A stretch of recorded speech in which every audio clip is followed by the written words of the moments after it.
પોતે ભગવાનનું ભજન કરી, ભક્તિ કરી અને જે પુરંજન હોય છે એ પુરંજન રાજાને આજે ઉપદેશ મળ્યો.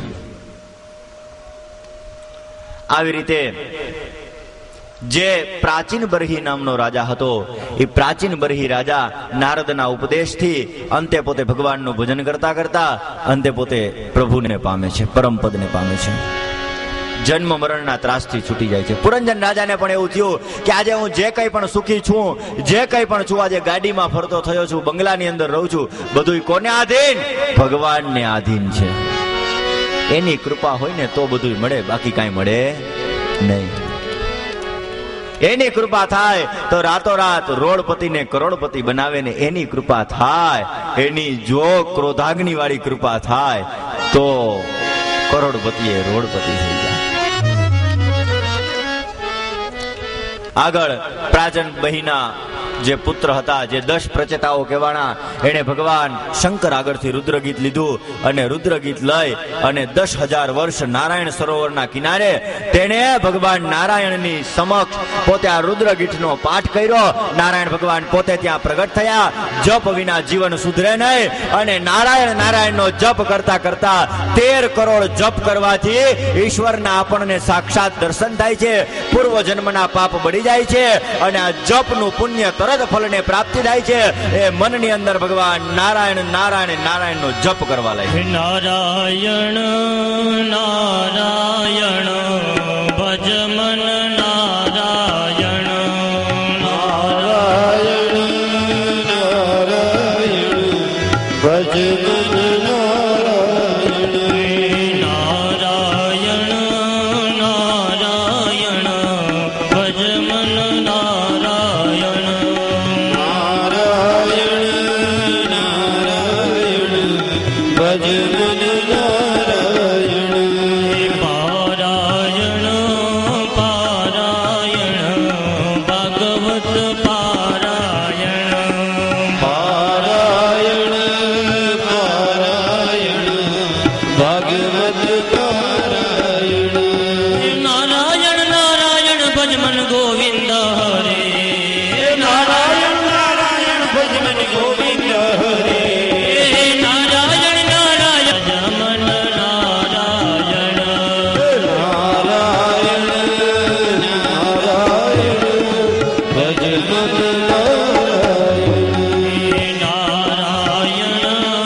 પ્રચેતાઓ છે, પ્રચેતાઓને ભગવાનનો બોધપાઠ મળ્યો અને અંતે પરમપદને પામ્યા.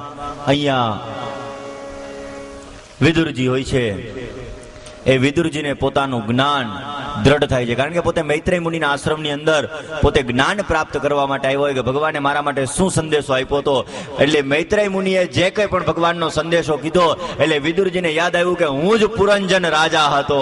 એને પોતાનું જ્ઞાન સુદ્રઢ થયું. ત્યાંથી રજા લઈ અને પોતાના આશ્રમ તરફ નીકળ્યા. અહીંયા ચતુર્થ સ્કંદને સમાપ્ત કરી અને પંચમ સ્કંદની અંદર પ્રવેશ થયો. પંચમ સ્કંદ. ઓ પ્રિયવ્રતો ભાગવત આત્મરામ કથમ મુને ગૃહે રમદયન મૂલ કર્મ બંધ પરાભવ. શ્રીમદ ભાગવતના પંચમ સ્કંદ એ સ્થિતિ લીલા છે, જે ભગવાનનો જમણો ઉરુ છે. ઈશ્વરનું સર્જન અને મનુષ્યનું સર્જન એની કથા આની અંદર આવે છે. મનુ મહારાજના પુત્ર પ્રિયવ્રત જે પરમ ભાગવત હતો, આત્મારામ પુરુષ હતા. આવા આત્મામાં રમતા પુરુષ એનું નામ કહેવાય આત્મારામ પુરુષ. ગ્રહસ્થાશ્રમ શોભે નહીં, છતાં પણ ગ્રહસ્થાશ્રમનો સ્વીકાર શા માટે કર્યો? સુખદેવજી એની કથા સંભળાવે છે. શ્રીમદ ભાગવતનો આ એક જ એવો સ્કંદ છે કે જેની અંદર ગદ્ય વસ્તુ આવે છે. ગદ્ય બધા સ્કંદની અંદર પદ્ય એટલે કે શ્લોકો આવે, જ્યારે આની અંદર ગદ્ય, ગદ્ય એટલે સંસ્કૃતની લીટીની અંદર આખું લખાણ હોય, પણ વાંચવાની બહુ મજા આવે.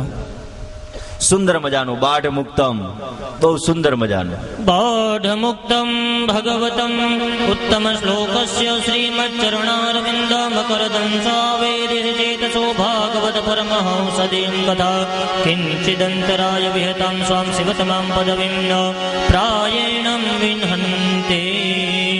સાંભળ્યું હોય તો આમ મજા આવે, કર્ણને બહુ આનંદ આવે એવું આ ગદ્ય, બહુ સુંદર.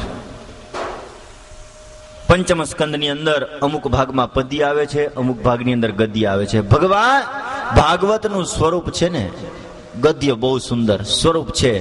ભગવાન પણ એમ કે છે કે ક્યાંક તમને ચાલવા માટે સીડી આવશે અને ક્યાંક તમને ચાલવા માટે કાટાળો રસ્તો આવશે, પણ બંનેની અંદર તમે આનંદમાં ને આનંદમાં રહ્યો તો તમે મારા પરમ પદને પામી શકશો. એટલે ગદ્ય અને પદ્ય બંને વસ્તુ બતાવી.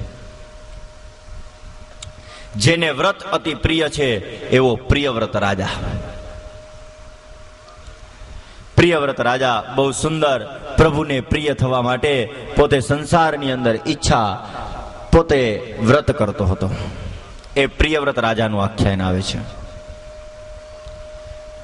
જે પ્રિયવ્રત રાજા સુંદર મજાનું પોતાનું રાજ્ય ચલાવતો હતો. પોતે સુંદર, પ્રિયવ્રત રાજાનું રાજ્ય અત્યંત સુંદર હતું.